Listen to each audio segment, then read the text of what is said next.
Ooh, ooh, ooh. Check this out.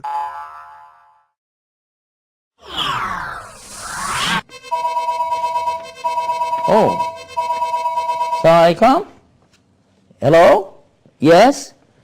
We're just now going back live with our show here. This is Yusef Estes. This is the mailbox, and we're on the mailbag. We're here on the Dean Show, and okay. What is your question? I see. You want us to? All right. Okay, we'll do that. We'll do it right now. All right. Thank you so much. Assalamu alaikum. Okay. I had a letter here that was asking me a couple of questions, and I was making some notes about this regarding the women in Islam. Well, we've been talking about that. Earlier we spoke about the idea of more than one wife in Islam. And to be honest about it, I didn't think we'd get another call that quick, but let me answer that. Yes? Yes? Assalamu alaikum. Yes. You're calling live. Okay. All right, we're talking about it right now. Let me get back to the program. Yes, this is Yusef Estes. Okay. No, just send us some email, okay? All righty. Okay. Inshallah. Assalamu alaikum. Yeah, another caller on the same subject. So let's treat that subject. The question comes like this. Why is it in Islam that a man can have 4 wives and a woman can only have 1 husband? Well, this question came to me one time in the university. A great big woman came walking in there, and she said, I want to know how come you Muslims can have 4 wives and a woman can only have 1 husband. I said, wow, this is very uncommon. Even throughout the entire population of all of the Muslim men in the world, you won't maybe find 1%, 2% that perhaps have multiple wives like this. But it is legal in Islam if they're a real wife and they're married. But still, how am I going to answer this big lady? How come you can have 4 wives, a woman can only have 1 husband? I said, ma'am, can I ask you a question? She said, yeah. I said, are you married? Yeah. So what? I said, okay, do you mind just for a minute? I want you to picture your husband. Why? I said, just think about him for a minute. Picture your husband in your mind. She said, okay. And she did. And then I said, now, you got him in your mind. He come home from work. He's sitting there in his favorite chair asking you to go get him something to drink. She said, yeah, he probably want a beer.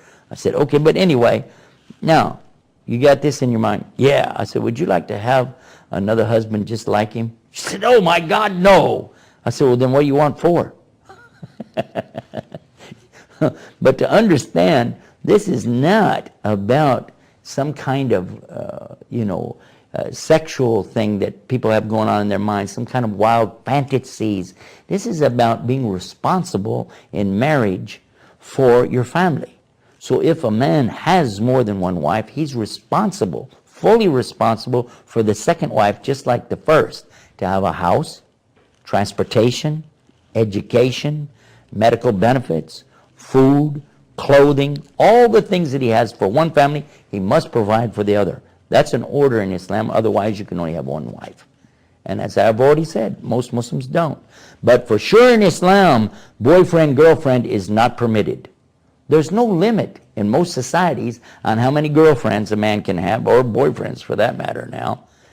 But in Islam, it's very clear. There is no sexual relation without marriage. And then when there is marriage, there's no sexual relationship outside of marriage. So this is one of the things that's key to understand. Then if there's going to be a relation, it's going to be a legitimate, recognized, and supported relationship, so that any children coming from this will have a father, they'll have the father's name, they will have the father's benefit of any education that he's providing for one group of children, he has to provide for the others. So we understand here that this is something good.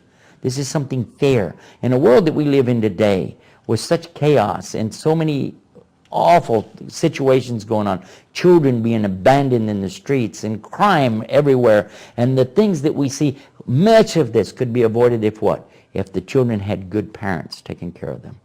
If they had a mother and a father who raised them up in a carrying home instead of a child telling you, I don't know who my father is.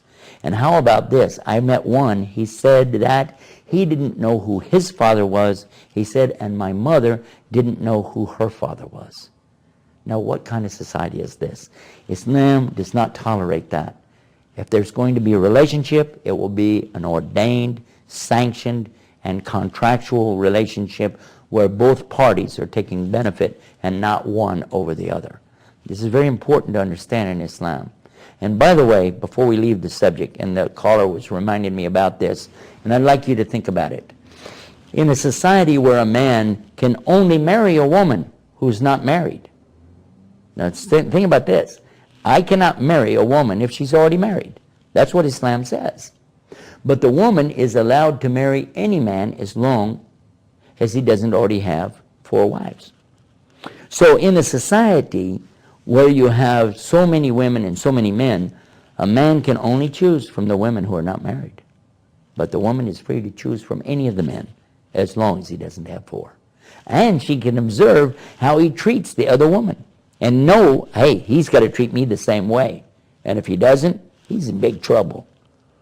These are some of the things in the Muslim society that perhaps you didn't know. Maybe it's not of interest to you, but you should at least know what the truth and the relevance behind it is.